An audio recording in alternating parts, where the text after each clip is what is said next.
नमस्कार। दुनिया के एनर्जी रिसोर्सेज पर अपनी धाक जमाने के लिए एक तरफ विश्व के कई देश युद्ध में लगे हैं, वहीं दूसरी तरफ भारत के तमिलनाडु के कालपक्कम में PFBR prototype fast breeder reactor ने क्रिटिकल स्टेज को अटेन कर लिया है। इस न्यूज़ ने सबको चौंकाया है।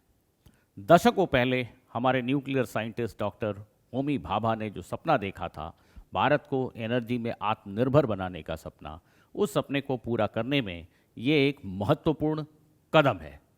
इसको समझने के लिए हमें पहले ये समझना होगा कि आम तौर पर जो न्यूक्लियर रिएक्टर्स होते हैं वो कैसे काम करते हैं।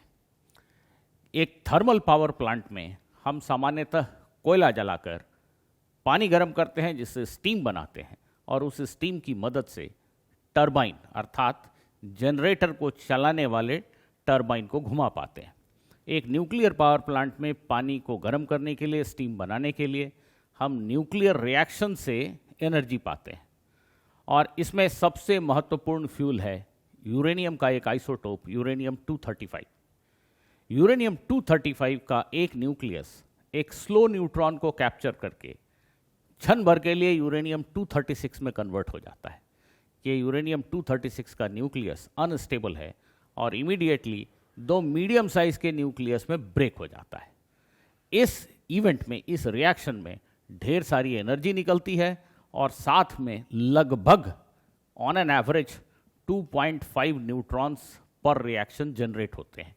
एक न्यूट्रॉन कंज्यूम हुआ और उससे ऑन एन एवरेज 2.5 न्यूट्रॉन्स पर रिएक्शन जनरेट हुए। किसी में 3, किसी में 2, किसी में 1, किसी में 4, ऑन एन एवरेज 2.5 न्यूट्रॉन्स पर रिएक्शन जनरेट होते हैं।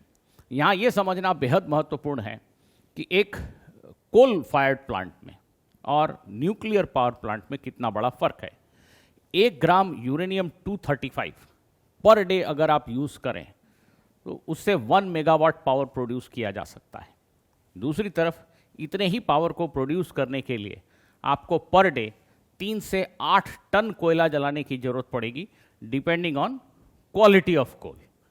1 ग्राम यूरेनियम और 3 से 8 टन कोयला एक तरीके से समतुल्य हैं, बराबर हैं एनर्जी प्रोडक्शन के मामले में। इस वजह से इस रिएक्शन की अहमियत बेहद बढ़ जाती है। हाँ, यहाँ पे एक महत्वपूर्ण बात यह भी बता दूं कि यही reaction nuclear bomb, atom bomb के पीछे भी होता है। पर बहरहाल अभी हमारी चर्चा न्यूक्लियर रिएक्टर्स के ऊपर हो रही है। इसमें हेडेक की क्या बात है। यूरेनियम 235 एक अच्छा फ्यूल है जो हमें ढेर सारी एनर्जी दे सकता है। तो पहली बात, पूरे विश्व में ही देखा जाए तो यूरेनियम बहुत प्रचुर मात्रा में नहीं होता, और भारत में तो काफ़ी कम है। और इसमें भी जो नेचुरली अकरिंग यूरेनियम है, अगर आप एक केमिकल लैब से प्योर यूरेनियम निकाल के लाएं तो उसमें सिर्फ 0.7% यूरेनियम 235 होता है, जो कि एक रिएक्टर का फ्यूल है, और लगभग सारा का सारा यूरेनियम 238 होता है, जो एक डेंजरस रेडियो एक्टिव वेस्ट है। हाँ, ये यूरेनियम 238 फिशन नहीं करता, ये 2 टुकड़ों में उस तरीके से नहीं बढ़ता जैसे कि इसका न्यूक्लियस बढ़ता है, और इस वजह से इस आइसोटोप को यूज़ करके हम न्यूक्लियर रिएक्टर को नहीं चला सकते। लेकिन ये रेडियो एक्टिव है और डेंजरस है। इसके आसपास बहुत देर तक रहने से हम बीमार हो जाएंगे। तो हमारे पास जो नेचर में यूरेनियम है, एक तो भारत में कम है, और जो है भी दुनिया में, उसमें सिर्फ 0.7% यूरेनियम ही हमारे काम का है। बाकी ऑलमोस्ट 99.3% एक डेंजरस वेस्ट है। बट इसी यूरेनियम 235 से दुनिया के लगभग सारे के सारे न्यूक्लियर रिएक्टर्स काम कर रहे हैं। कई रिएक्टर्स में हम एनरिच्ड यूरेनियम यूज़ करते हैं। फिजिकल प्रोसेसेस से यूरेनियम को हम थोड़ा एनरिच कर लेते हैं। एनरिच करने का अर्थ है कि उस यूरेनियम में हमारे पास यूरेनियम 235 का परसेंटेज ज़्यादा है, वो 0.7 से कहीं ज़्यादा परसेंटेज में उपलब्ध है। परंतु ये एनरिचमेंट की प्रोसेस जो है, ये काफ़ी खर्चीली प्रोसेस है, और साथ में पॉलिटिकली सेंसिटिव भी है, क्योंकि एनरिच्ड यूरेनियम अगर आप बना रहे हैं तो कहीं आप उसका उपयोग एटम बॉम्ब बनाने के लिए तो नहीं करेंगे।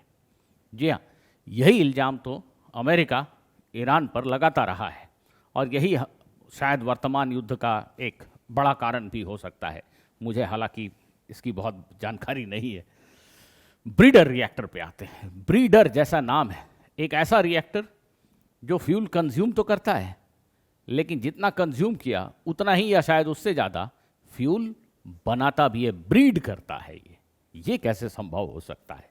यूरेनियम 238 जो डेंजरस रेडियो एक्टिव वेस्ट है, क्या उसको किसी तरीके से फ्यूल में कन्वर्ट किया जा सकता है? आंसर है हाँ। यूरेनियम 238 एक न्यूट्रॉन को कैप्चर करके यूरेनियम 239 में कन्वर्ट हो जाता है, और ये यूरेनियम 239 अनस्टेबल है। बहुत जल्द, शायद कुछ घंटों में या मिनटों में, नेपच्यूनियम 239 में कन्वर्ट हो जाता है। ये यूरेनियम 239, नेपच्यूनियम 239, ये ट्रांस यूरेनिक एलिमेंट हैं। ये आज की तारीख में धरती पे नहीं पाए जाते या नगण्य मात्रा में पाए जाते हैं। यूरेनियम 238 न्यूट्रॉन को कैप्चर करके यूरेनियम 239 में कन्वर्ट होता है, और ये यूरेनियम 239 नेपच्यूनियम 239 में कन्वर्ट हो जाता है।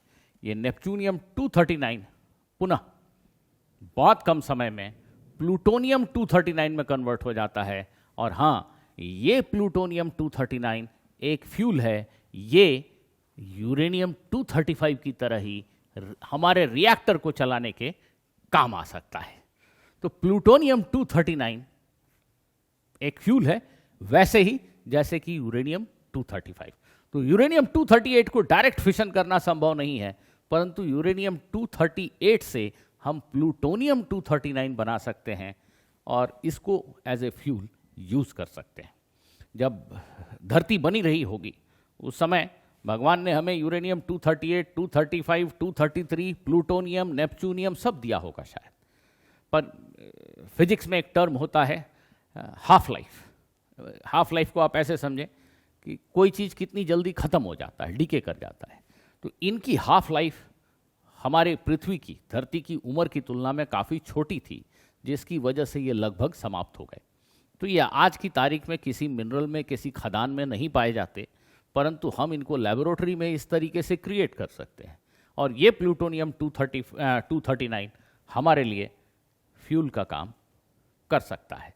अर्थात जिस यूरेनियम में 99.3% यूरेनियम 238 वेस्ट है, उस वेस्ट को हम फ्यूल में कन्वर्ट कर सकते हैं और इससे अपने रिएक्टर को चला सकते हैं। हमारा जो कालपक्कम का फास्ट ब्रीडर रिएक्टर अभी क्रिटिकल स्टेज को अटेन किया है, उसका मेजर फ्यूल प्लूटोनियम 239 है। अब ये प्लूटोनियम 239 हमारे पास कहाँ से आ गया? तारापुर जैसे न्यूक्लियर रिएक्टर्स में, जो कन्वेंशनल न्यूक्लियर रिएक्टर्स हैं, उसमें uranium 235 as a fuel use हुआ, और उस रिएक्शन में जो न्यूट्रॉन्स निकले, देखिए एक रिएक्शन को करने के लिए एक न्यूट्रॉन निकला, ऑन एन एवरेज यहाँ पे 2.5 न्यूट्रॉन प्रोड्यूस हुए। उसमें से एक न्यूट्रॉन फर्दर एक दूसरे यूरेनियम के न्यूक्लियस को फिशन कराने के काम आएगा। अब बाकी जो 1.5 बच गए, उसमें से अगर कुछ एक को हम यूज कर लें, किस काम में? इस काम में। अगर उसी रिएक्टर में जो न्यूट्रॉन जनरेट हो रहे हैं, उन न्यूट्रॉन्स में से कुछ एक को यूज कर लें यूरेनियम 238 को प्लूटोनियम में कन्वर्ट करने के लिए, तो हमने एडिशनल फ्यूल पैदा कर दिया। तो जो न्यूक्लियर रिएक्टर है जिसमें हम नेचुरल यूरेनियम यूज कर रहे हैं, उसमें भारी मात्रा में यूरेनियम 238 है, पर फिशन 235 का हो रहा है, जो बहुत थोड़ी सी मात्रा में है। उससे जो न्यूट्रॉन पैदा हो रहे हैं, उनमें से कुछ न्यूट्रॉन्स ने यूरेनियम 238 को प्लूटोनियम में कन्वर्ट किया। तो सालों साल ये कन्वर्जन होने से हमारे पास प्लूटोनियम का थोड़ा भंडार बन गया। अब इस प्लूटोनियम को यूज किया जा रहा है कालपक्कम के फास्ट ब्रीडर रिएक्टर में। यूरेनियम 235 प्लूटोनियम 239 के अलावा एक और आइसोटोप है जो रिएक्टर में, न्यूक्लियर रिएक्टर में यूज किया जा सकता है।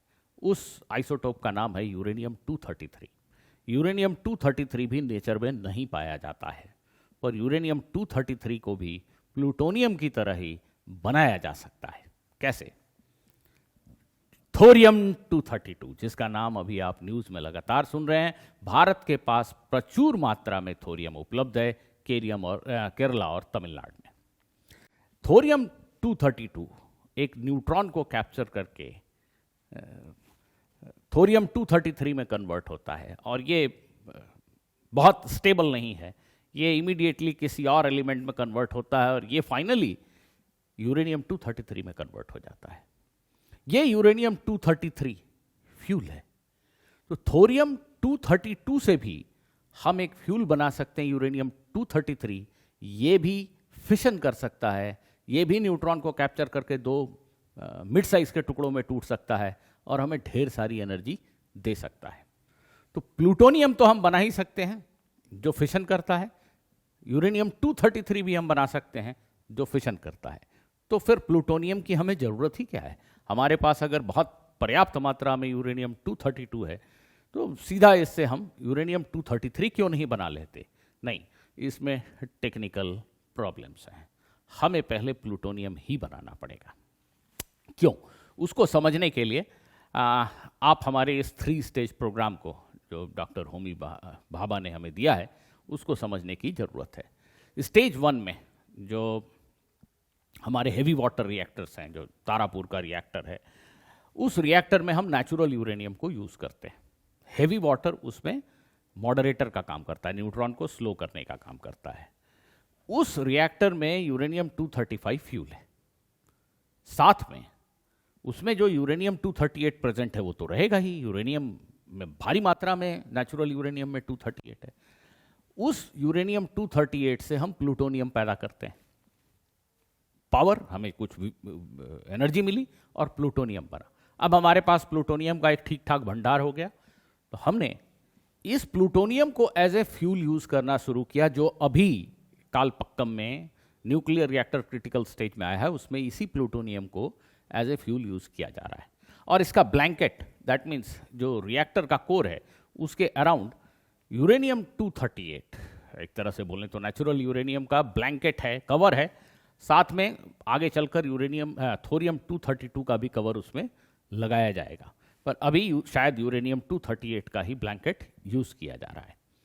तो प्लूटोनियम 239 जब फिशन करता है तो इसमें ऑन एन एवरेज 2.9 न्यूट्रॉन्स निकलते हैं। देखिएगा, प्लूटोनियम के फिशन में 2.9 न्यूट्रॉन्स निकलते हैं, जबकि यूरेनियम 235 के फिशन में लगभग 2.5 न्यूट्रॉन्स ऑन एन एवरेज निकलते हैं। दैट मीन्स यहाँ हमें ज़्यादा न्यूट्रॉन मिलते हैं।